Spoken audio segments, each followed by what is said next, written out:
సరే June 4న BJP గెలిచిందనే వార్త వినిపించింది అనుకుందాం. సరే బొటాబొటీ మెజారిటీయో ఏదో రకంగా వాళ్ళు అనుకున్న మెజారిటీని బయటపడ్డది అనుకుందాం. సో దెన్ నెక్స్ట్ ఏముంటది, ఎట్లుంటది ఊహిద్దాం. మీరు అన్నట్టు కేసీఆర్ కటకటాల పాలు కావడం అవుతాడా ఖచ్చితంగా. వాళ్ళ శరణ్ కోరే అవకాశం ఉండదా? ఏ వాళ్ళకి ఎందుకు ఏం అవసరం? అదే తాడు బొంగరాలు లేనోడు ఆయన భాషలో చెప్తే నెత్తి మీద చారణ పెడితే కొనటోడు లేనప్పుడు ఈయన నెత్తి మీద ఇప్పుడు ఏం పెడితే కొనటోడు ఉన్నాడు. ఈయన ఎప్పుడు డైలాగులు కొట్టేది కదా, రూపాయి పెడితే ఆటానికి అమ్ముడు పోనోడు అని అంటాడు కదా. తాడు బొంగరాలు లేనోడు, తలతోక లేనోడు ఆయన మాట్లాడతాడు కదా. తాడు బొంగరమే లేదా, ఈయన ఎవడు దేకుతాడు, ఎవడు పట్టించుకుంటాడు? కేసీఆర్ కటకటాల పాలవుతాడు, డౌటే లేదు. ఇదే ఫోన్ ట్యాపింగ్ లోనా? ఫోన్ ట్యాపింగ్ ఉన్నాయి, సహారా ఉన్నది. ఓ ఆయన లోపడేయడానికి ఏమున్నది ఆడ ఒక్కటా? అందులో బీజేపీ వాళ్ళకి లోపడే నడుచుకుంటే వాళ్ళకు ఎక్కడున్నాయి పట్టుకొస్తారు. మనకు తెలియని కూడా వాళ్ళకి తెలుసుంటాయి. వాళ్ళు 9.5 సంవత్సరాలు వాళ్ళు కేంద్రంలో పవర్ లో ఉన్న వాళ్ళకి వాళ్ళ దగ్గర అన్ని ఉన్నాయి కదా. కాళేశ్వరం ఉంది, మిగతా ఉన్నాయి, చాలా ఉన్నాయి. ఎన్ని లేవు వాళ్ళకి? అరే మెగా స్టార్ వచ్చి చెప్పండి చెప్పడా, రామేశ్వరరావు వచ్చి చెప్పండి చెప్పడా, చెప్తాడు. ఫినిక్స్ కూడా వచ్చి చెప్పండి చెప్పడా.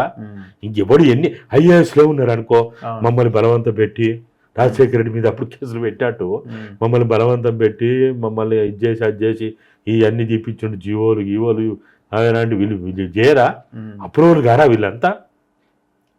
లిక్కర్ కేసులు అప్రూవల్ కాలేదా? అంతే, ఏమున్నది ఆడ? చాలా చిన్న పని వాళ్ళు తలుచుకుంటే. వాళ్ళు గనక రేపు 3వసారి అది 400 వస్తాయా ఫిరేక్ బార్ అని గనక 400 పక్కన పెట్టినా ఫిరేక్ బార్ గనక వాళ్ళు వస్తే ఈ దేశంలో ఒక్క కేసీఆర్ కాదు రేవంత్ రెడ్డి కూడా ముప్పున్నది. డైరెక్ట్ కేసీఆర్ మీద అటాక్ చేసిన తర్వాత మళ్ళీ రేవంత్ మీద అటాక్ అయింది. ఖచ్చితంగా చేస్తారు. రేవంత్ కేసీఆర్ టార్గెట్ చేస్తారా? ఫస్ట్ వాళ్ళు చేసే పని ఏంటంటే బీఆర్ఎస్ అనే దాన్ని దెబ్బ మీద దెబ్బ మీద ముప్పెడు దాటంటాం కదా, అన్ని వైపుల నుంచి. ఇప్పుడు డైరెక్ట్ బీజేపీ ఇక్కడ ఏం చేయలేదు. డైరెక్ట్ బీజేపీ చేయడానికి ఇక్కడ వాళ్ళకి ప్రభుత్వం ఉండాలి కదా, లేదు. కాబట్టి రేవంత్ తోటి చేపియాలా?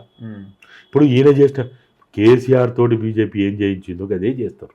కేసీఆర్ తోటి కాంగ్రెస్ని వాళ్ళు కనీసం శాసనసభలో హోదా లేకుండా చేయించిందా లేదా? బీజేపీ పాత్ర లేదా దాంట్లో? మోడీ పాత్ర లేదా? అమిత్ షా పాత్ర లేదా?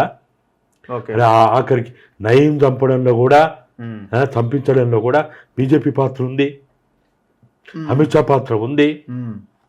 కాబట్టి రేపు కేసీఆర్ అనే బీఆర్ఎస్ అనే ఒక పార్టీని, కేటీఆర్ అనే వాడిని చంపడానికి, దెబ్బతీయడానికి, భూస్థాపితం చేయడానికి, రాజకీయ చరిత్ర లేకుండా చేయడానికి ఇప్పుడు సింపుల్ అన్న, చెట్టును కొట్టడానికి ప్రతి ఒక్కడు తెలివి ఉన్నోడు ఏం చేస్తాడు?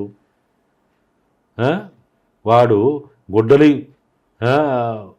కామును పట్టుకొని పోయి గొడ్డలు తెచ్చుకొని గొడ్డలు కామును దొడుక్కొని, కాము వేరు గొడ్డలు వేరు. ఇవాళ ఇక్కడ వీళ్ళు రేవంత్ రెడ్డి భుజం మీద తుపాకీ పెట్టి బీఆర్ఎస్ని దెబ్బ కొడతారు, ఖతం చేసేస్తారా? అంతే.